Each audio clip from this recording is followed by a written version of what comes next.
Hello everyone, welcome back to my channel. In this video we are going to study a very interesting remedy of materia medica. So let's get started. So the remedy is Aconite napellus. इसका common name है monk shoot. इसको Hahnemann ने prove किया था और ये जो remedy है रेनिकुलेसी फैमिली से बिलोंग करती है.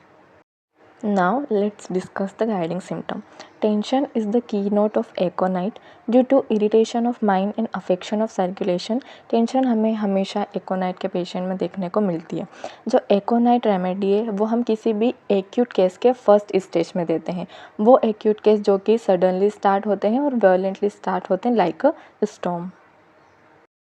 The third point is it is the one of the trios of restlessness, other being arsenic and rustox. जो एकोनाइट का पेशेंट होता है वो बहुत ही ज़्यादा रेस्टलेस होता है. इतना रेस्टलेस होता है कि वो एक जगह पे नहीं बैठ सकता. इसमें बहुत ही ज़्यादा एनर्जी होती है, स्ट्रेंथ होती है, इसलिए वो फ्रिक्वेंटली एक जगह से दूसरी जगह मूव करता रहता है. Aconite patient moves quite frequently because physically he is very strong, he can move about. जो एकोनाइट का पेशेंट होता है वो बहुत ही ज़्यादा फ्रिक्वेंटली मूव करता है क्योंकि वो बहुत ही ज़्यादा फिजिकली स्ट्रॉन्ग रहता है. लेकिन जो आर्सेनिक का पेशेंट है वो फिजिकली बहुत ही ज़्यादा वीक रहता है, इसलिए वो मूव नहीं करता है. Fourth point is there is a great fear and anxiety of mind. बहुत ही ज़्यादा फियर एंड एनजाइटी होती है. एंजाइटी, इंटेंस नर्वसनेस, फियर, ये सब इस रेमेडी में देखने को मिलता है.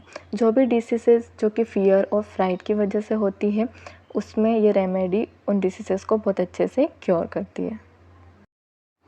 The next point is fear and fright. जो एकोनाइट का पेशेंट है उसमें फियर ऑफ डेथ होता है. वो इतना फियर होता है कि इवन जो पेशेंट होता है वो अपनी डेथ का टाइम भी प्रिडिक्ट करता है. जो आर्सेनिक मेडिसिन है उसके पेशेंट में भी फियर ऑफ डेथ होता है, लेकिन इतना डिफरेंस होता है कि जो एकोनाइट का पेशेंट है वो अपनी डेथ का टाइम प्रिडिक्ट करता है और जो आर्सेनिक एल्बम रेमेडी है उसमें जो पेशेंट होता है वो अपनी डेथ का टाइम प्रिडिक्ट नहीं करता है. और डिफरेंसेस अगर देखें तो जो एकोनाइट का पेशेंट होता है वो सोचता है कि मैं मर ना जाऊं. वो डॉक्टर को बुलाना चाहता है कि जब तक डॉक्टर नहीं आएगा तब तक मैं ठीक नहीं होऊंगा.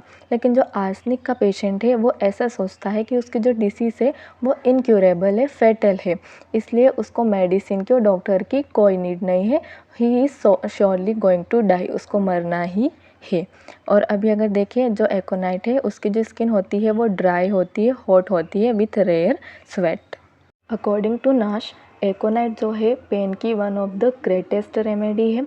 जो एकोनाइट है कैमोमिला और कोफिया क्रूडा के साथ मिलकर पेन का ट्रायोस बनाती है. Excessive sensitiveness to the least touch. इसका जो पेशेंट है वो थोड़ा सा भी टच टॉलरेट नहीं कर पाता है. Unquenchable thirst for large quantity of cold water. Patient कितना भी पानी पिए लेकिन उसकी प्यास नहीं बुझती है. एकोनाइट का जो पेशेंट रहता है उसका जो फेस रहता है वो रेड और पेल रहता है अल्टरनेटली. उसके फेस पे फियर के एक्सप्रेशन दिखते हैं. सेंसेशन होती है ग्रोइंग और स्वेलिंग वाली. जैसे पेशेंट उठता है तो उसका जो रेड फेस होता है वो सडनली पेल दिखने लगता है और जो पेशेंट है डिजी फील करता है. अग्रावेशन अगर देखें तो इवनिंग में और स्पेशली नाइट में पेशेंट को अग्रावेशन होता है और अनकवरिंग और ओपन एयर से पेशेंट को एमेलियोरेशन मिलता है. Now let's move to the mind और the mental symptom of the aconite, जो कि इम्पोर्टेंट भी है और इंटरेस्टिंग भी है. एकोनाइट पेशेंट के जो मेंटल सिम्टम है वो बहुत ही ज़्यादा पिक्यूलर और अनकॉमन है. First, great fear and anxiety of mind. एकोनाइट patient को बहुत सारी चीज़ों से डर लगता है, जैसे कि fear of death, fear of darkness, fear of bed, fear of ghost, fear of going out. बाहर जाने से भी उसे डर लगता है. Fear of go into crowd. ज़्यादा क्राउड में वो नहीं जा सकता. रोड को क्रॉस करने में उसको डर लगता है. ब्रिज क्रॉस करने में डर लगता है. और fear of death in pregnancy. और एकोनाइट के पेशेंट में great nervousness and excitability of mind देखने को मिलता है. There are numerous remedy having fear of death, but the peculiarity of Aconite is. Materia Medica में बहुत सारी फियर की रेमेडी है, लेकिन जो एकोनाइट है उसकी पिक्यूलरिटी ये है कि एकोनाइट का जो पेशेंट है वो अपनी डेथ का टाइम प्रिडिक्ट करता है. अगर रूम में कोई क्लॉक लगी हुई है तो वो कह देगा कि जब क्लॉक इस पॉइंट पे आएगी तब मैं मर जाऊंगा. एकोनाइट का जो पेशेंट है वो अपने फ्रेंड्स को कॉल करता है और उनको अपने पास बुलाता है और उनसे लीव लेता है।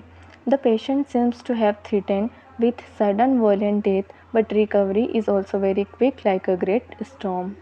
एकोनाइट पेशेंट के जो सिम्टम्स होते हैं वो बहुत ही सडनली वॉयलेंटली आते हैं। जितने सडनली और वॉयलेंटली वो आते हैं उतनी जल्दी उनकी रिकवरी हो जाती है, जैसे कि एक ग्रेट स्टॉर्म की तरह। जैसे आंधी तूफान होते हैं जो बहुत जल्दी आते हैं, बहुत ही सडनली और वॉयलेंटली आते हैं और बहुत ही जल्दी चले जाते हैं, उसी तरीके से जो एकोनाइट के सिम्टम्स होते हैं वो भी सडनली वॉयलेंटली आते हैं और बहुत ही जल्दी रिकवर हो जाते हैं।